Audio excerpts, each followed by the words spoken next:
When in the course of human events, it becomes necessary for one people to dissolve the political bands which have connected them with another and to assume among the powers of the earth the separate and equal station to which the laws of nature and of nature's God entitle them.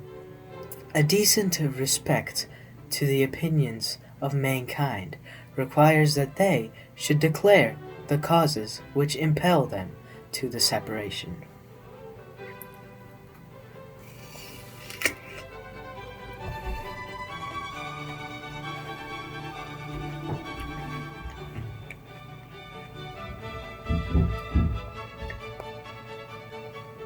We hold these truths to be self-evident, that all men are created equal, that they are endowed by their Creator with certain unalienable rights, that among these are life, liberty, and the pursuit of happiness, that to secure these rights, governments are instituted among men, deriving their just power from the consent of the governed, that whenever any form of government becomes destructive of these ends, it is the right of the people to alter or to abolish it, and to institute new government, laying its foundation on such principles and organizing its powers in such form as to them shall seem most likely to affect their safety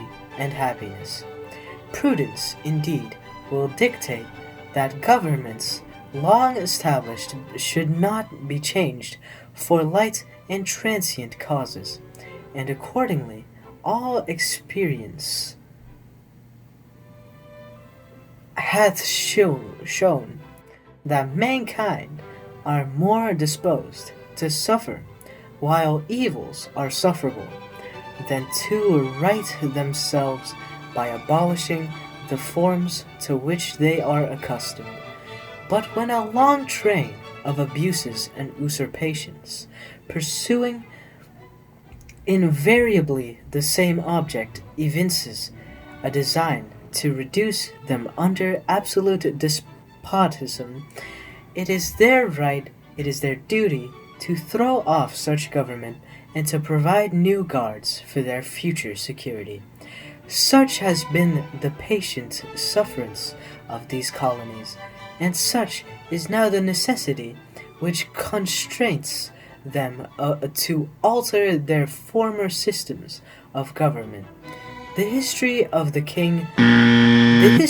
present King of Great Britain is a history of repeated injuries and usurpations, all having the direct object the establishment of an absolute tyranny over these states. To prove this, let facts be submitted to a candid world.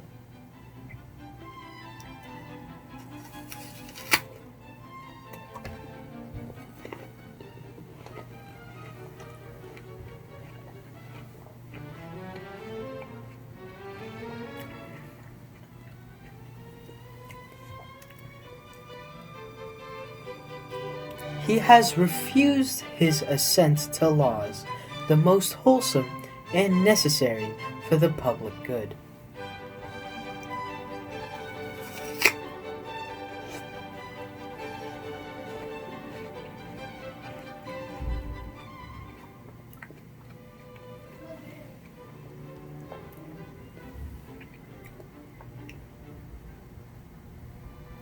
He has forbidden his governors to pass laws of immediate and pressing importance, unless suspended in their operation till his assent should be obtained, and when so suspended, he has utterly neglected to attend them.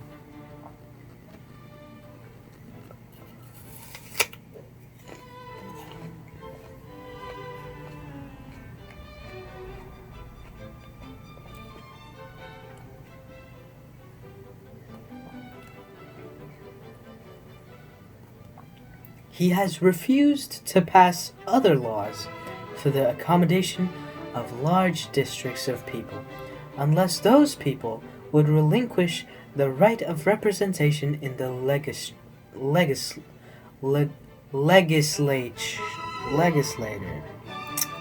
a right inestimable to them and formidable to tyrants only.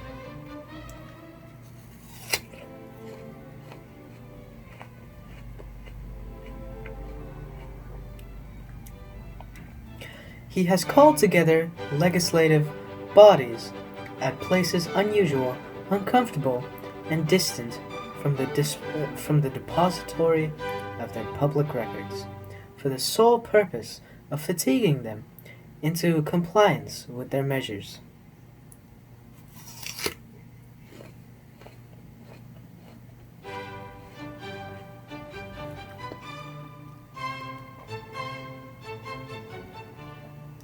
He has dissolved representative houses repeatedly for opposing with manly firmness his invasions on the rights of the people.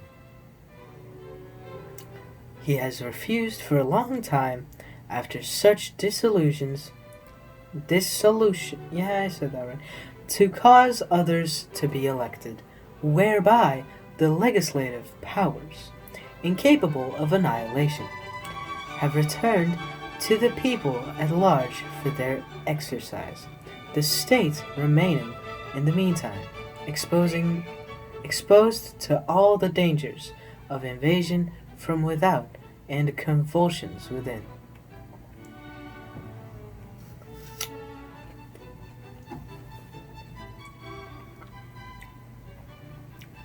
He has endeavored to prevent the population of these states, for that purpose obstructing the law, for naturalization of foreigners, refusing to pass others to encourage their migrations hither, and raising the conditions of new appropriations of lands.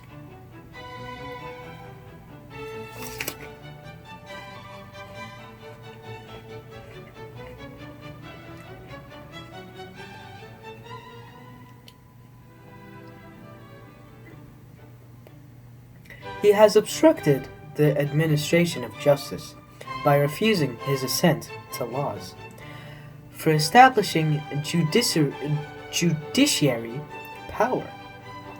He has made judges dependent on his will alone, for the tenure of their offices, and the amount and payment of their salaries.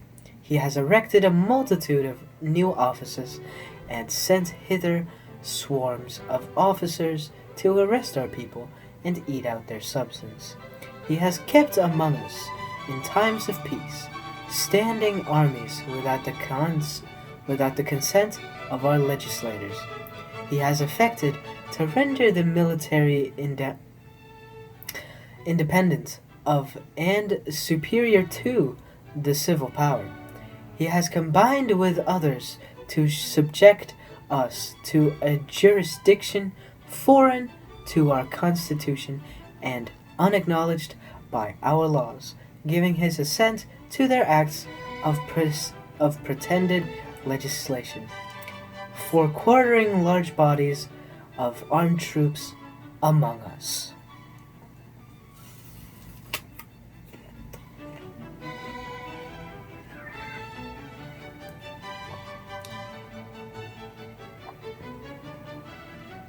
For protecting them by a mock trial from punishment for any murders which they should commit on the inhabitants of these states, for cutting off our trade with all parts of the world, for imposing taxes on us without our consent, for depriving us, in many cases, of the benefits of trial by jury, for transporting us beyond seas to be tried for pretended offenses, for abolishing the free system of English laws in a neighboring province, establishing therein an arbitrary government, and enlarging its boundaries so as to render it at once an example and fit instrument for introducing the same absolute rule into these colonies.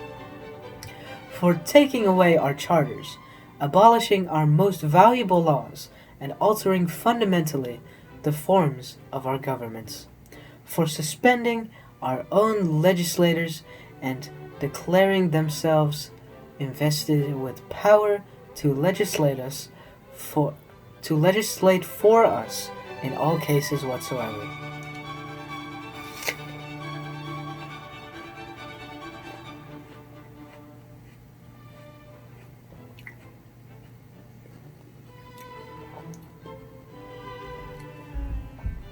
He has abdicated government here by declaring us out of his protection and waging war against us. He has plundered our seas, ravaged our coasts, burnt our towns, and destroyed the lives of our people. He is at this time transporting large armies of foreign mercenaries to complete the works of death, desolation, and tyranny already begun, with circumstances of cruelty and perfidy scarcely paralleled in the most barbarous ages, and totally unworthy the head of a civilized nation. He has constrained our fellow citizens taken captive of the high seas to bear arms against their country, to become the executioners of their friends and brethren, or to fall themselves by their hands.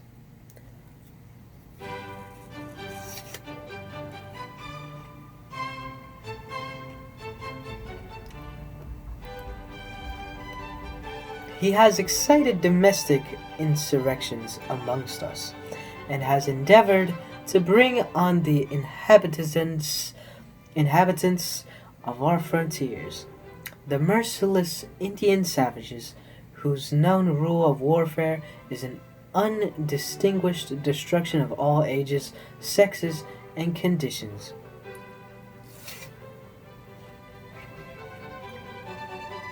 In every stage of these oppressions, we have petitioned for redress, in the most humble terms. Our repeated petitions have been answered only by repeated injury. A prince whose character is thus marked in every act which may define a tyrant is unfit to be the ruler of a free people. Nor have we been wanting in attentions to our British brethren. We have warned them from time to time of attempts by their legislator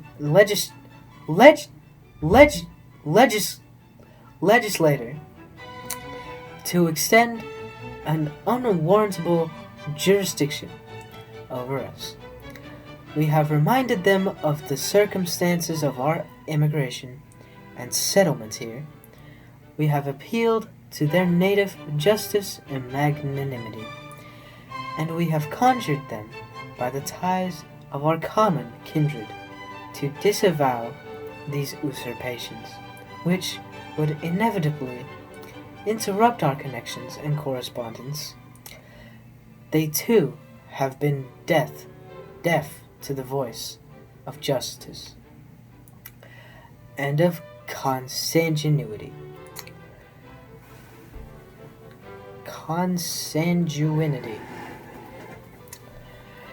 We must therefore these aren't even real words anymore. Acquiesce in the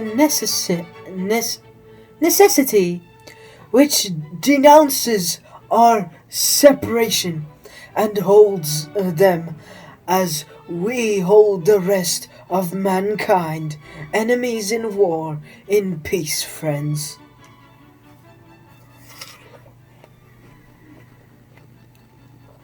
We, therefore, the representatives of the United States of America, in General Congress assembled, appealing to the Supreme Judge of the world for the rectitude of our intentions, do, in the name and by authority of the good people of these colonies, solemnly publish and declare that these united colonies are, and of right ought to be free and independent states, and that they are absolved from all allegiance to the British Crown, and that all political connection between them and the state of Great Britain is and ought to be totally dissolved, and that as free and independent states they have full power to levy war, conclude peace. They have full power to levy war, conclude peace, contract allies, establish commerce, and to do all other acts and things which independent states may of right do. And for the support of this declaration, with a firm reliance on the protection of divine providence, we mutually pledge to each other our lives, our fortunes, and our sacred honor.